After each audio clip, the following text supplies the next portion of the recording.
Time for the big Q&A and everything. So thank you guys for all the questions that you sent me on Instagram. There are quite a few of them. I am not going to be able to cover all of them in this video. I'll try to cover as many as possible and try to just sort of make them lap over each other. Classic. Height, age, and weight. I'm gonna list right here. What was your hardest / most satisfying send? I don't know about the hardest. I'd have to give that a lot of thought. But my most satisfying send is by far a boulder called the Queen Mother. And it was my first 8B.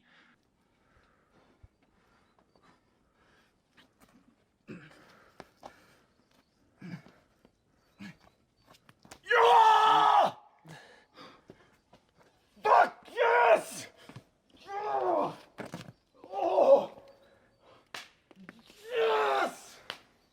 How do you feel about grades? Are they too focused on in climbing, and does it affect you? They are a bit too focused on in climbing, I'd say.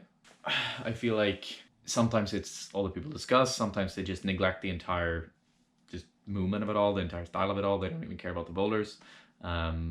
I know that before I did that boulder called the Queen Mother, I was really caring about grades as well.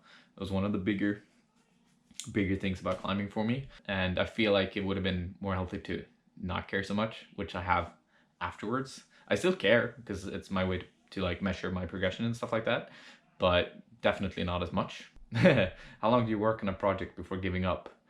Okay, so Queen Mother again. I spent, I don't know how many sessions on that boulder, definitely more than 15 total, because when I started climbing outdoors, I went to this boulder and I saw it and I was like, that's a cool line. And the thing is, it consists of 3 parts. The sit start high up, which is a 7C+, a sit start to that one, which is an 8A, and then the actual Queen Mother. And the slab story, the end of it, was my first or second 7C+ that I gave like 10 sessions into. And then I did the 8A, freak athlete accident, which took another 5 or 6 sessions or so. Followed up by 2 years of projecting this one, both during the summer and during the minus 25-degree winter here in Stockholm, where I would just drive out there alone, carry 6 pads, and just like dig into it. So that is definitely the longest I've given on a project, and in other words, I don't think I ever give up on a project per se. And what do you do about the anxiety issues mentioned by you when climbing in mostly comps? In competitions, I don't get so much anxiety actually. I get really freaking stoked, and just my blood starts pumping, which just puts me out of balance. I lose all focus. I start warming up by doing like 1-armers and just like trying to get it all out. But a good example where I got quite a bit of like climbing anxiety is when I was doing Queen Mother, because after putting in X amount of hours, like 50+ sessions on it, I realized that I couldn't do it even during perfect conditions and after a few rest days. And the ironic thing is, when I actually did that boulder, it was on a rest day. I'd been having 2 days on, climbing all kinds of stuff, and I was going out and I just wanted to climb on anything, and we wanted to go to Burnout, where that boulder is located. And so I figured, I mean, might as well just give it a go, training go, just to work the moves. And it went first go on that session when I had absolutely no expectations or anything like that, which was, quite amazing. I think the way to deal with it is to just try to lower my expectations as much as possible, and focus in on something else. Like if I have a project that I really want to do, I can't just climb that project. I have to do other stuff in the meantime.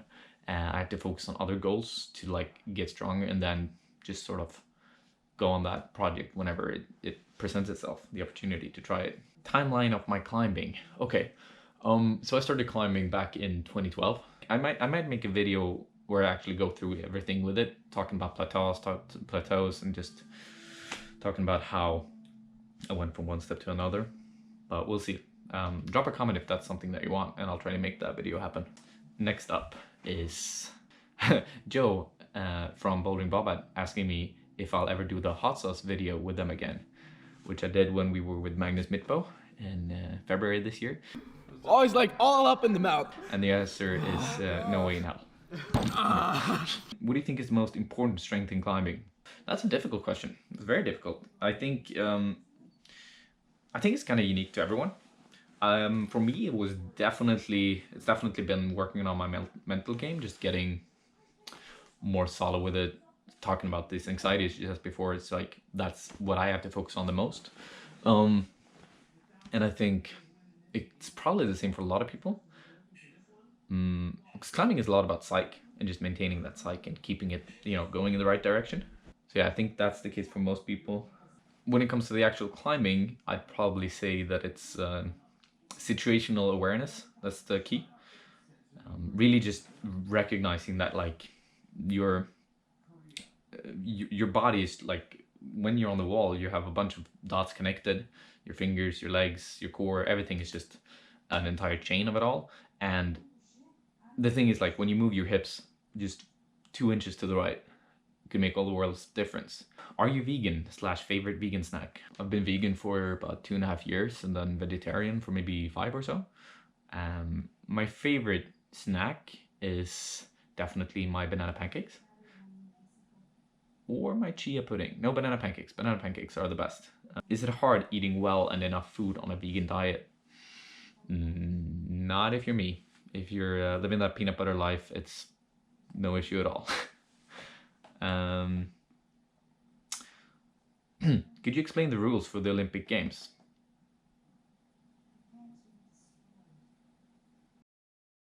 Next question. Have you ever had a climbing coach? I have not. I have not had a climbing coach. I mean, in a way, I count my friends as climbing coaches.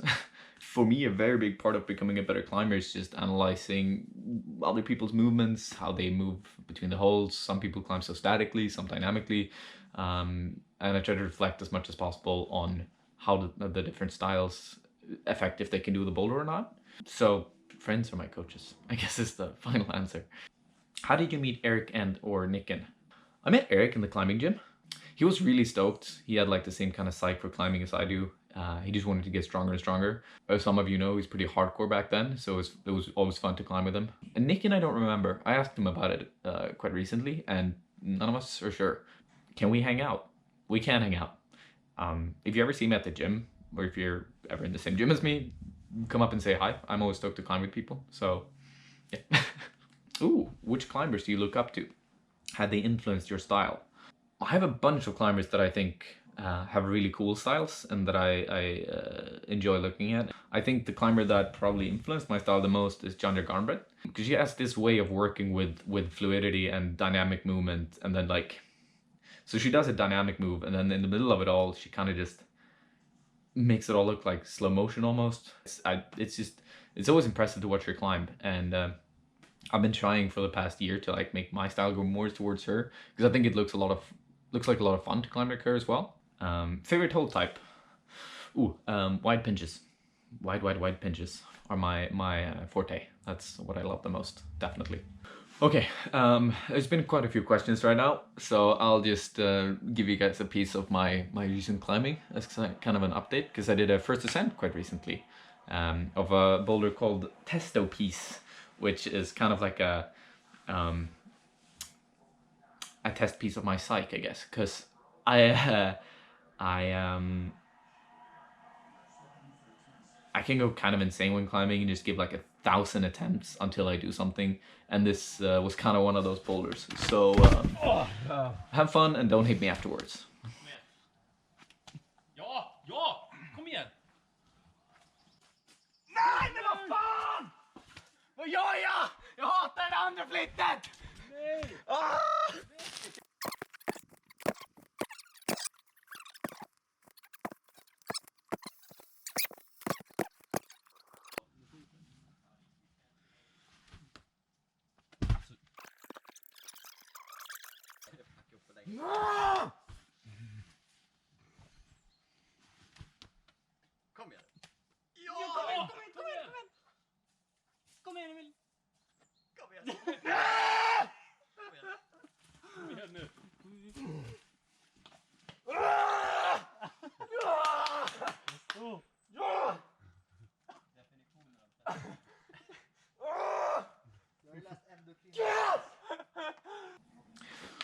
back to the questions. Do you study or work next to all the climbing and training? If yes, what do you do? I used to study computer engineering for about 2 years or so, and then I quit to start the company with Eric. And right now I'm working as the chief route setter in one of the local gyms here in Stockholm, as well as, you know, filming with Eric and doing fun stuff with him. Why aren't you doing World Cups? I think it's two parts. First off, I'm unsure how I do. If I mean, it'd be fun to compete, but I think I'm probably not strong enough, especially at indoor climbing, for World Cups. It just takes so much time and it costs money. I wanted to do World Cups this year, but at the beginning of the year, my elbow, you know, got trashed. No World Cups this year. But I if I manage to train for all of this fall, I'm gonna try to register myself to at least one, maybe even 2 World Cups next year. We'll see. We'll see what happens. It's your secret to climbing hard smoking weed, in parentheses, like Daniel Woods. It is not like my secret. Actually, I don't smoke. 80 goals. Why haven't you done it? And how far are you from it? Okay, I wanted to try to do an 8C by the end of this year, but with the reduced amount of training, I don't think I'll stand a chance. My goal is by the end of 2020 instead. I'll try to be able to do an 8C, and yeah, we'll see. You can hold me to that. That'll be a good goal for me. I need something. I need a new big goal right now. So that's I think will be the one. Do you know what's going on with the world's hardest route, indoor route? So the Black Diamond project is something the route setters put up in 2017, I think it was, and that me and Sofia Yokoyama tried on one of Eric's videos. And for those of you who don't know, it's supposed to be like 10A, super duper duper duper hard, and it starts easy, maybe 6B climbing, and ends on insanely hard boulder problems. So it gets progressively harder as you go along. So what's going on with it is I think they're taking it down from February to November, and then they're gonna have like a season with it, so you can climb it from November until February. Because at the end of each year you get a prize if you've gotten the high point on the boulder, which I'm not sure who has it right now, but that person gets like 50 or 5,000 euros, maybe it is something like that, I think, each year. Anyways, so we'll see what happens. I think they're gonna put it up again in November. Which exercise do you think has made big gains in finger strength? I haven't done so many like exercises. I don't do any hangboarding or anything like that. I think for me, the main reason I've gotten my finger strength is from doing pretty big moves to like semi-good holds, and then they've gotten worse and worse and worse.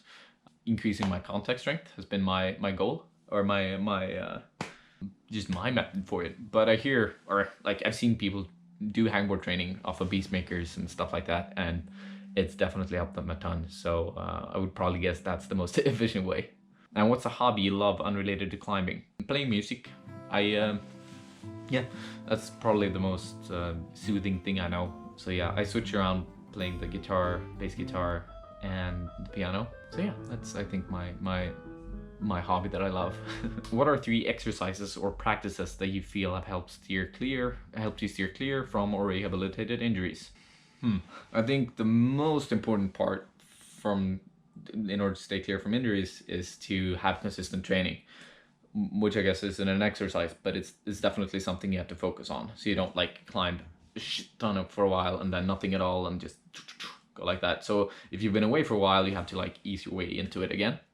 For me, for my elbow, the injury that I've had the most like prominent of this year, I've done this really nice stretch, which is to put a tennis ball or something like that on the triceps and just go like this. And then I've been stretching out my bicep by pinching it and doing the same sort of movement, which has helped a ton. I was actually pretty amazed because I literally couldn't climb 6A for a while because it couldn't move on the wall whatsoever.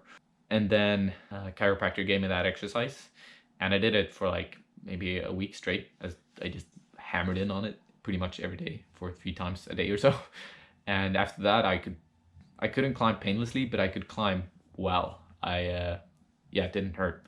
So stretching in many different forms, I think, is the best way to steer clear or rehabilitate injuries, actually. And another thing is I think climbers' shoulders are probably the easiest to hurt. Like when you do a big Gaston move, because there's any form of Gaston hold, you're gonna have your shoulders at an exposed position. So strengthening them, I think, is something that helped my injuries in my shoulders just vanish. So yeah, definitely those three. What keeps you coming back to climbing?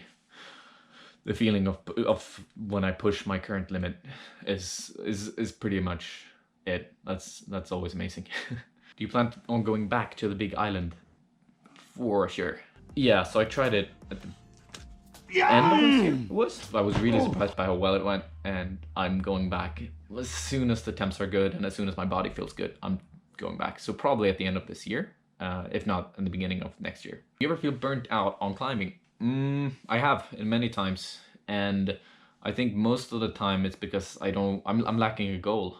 Yeah, that's pretty much it. And how do you push past the plateau? That's actually connected to it. Okay, so if I do the timeline video, I'll dive into it more deeply.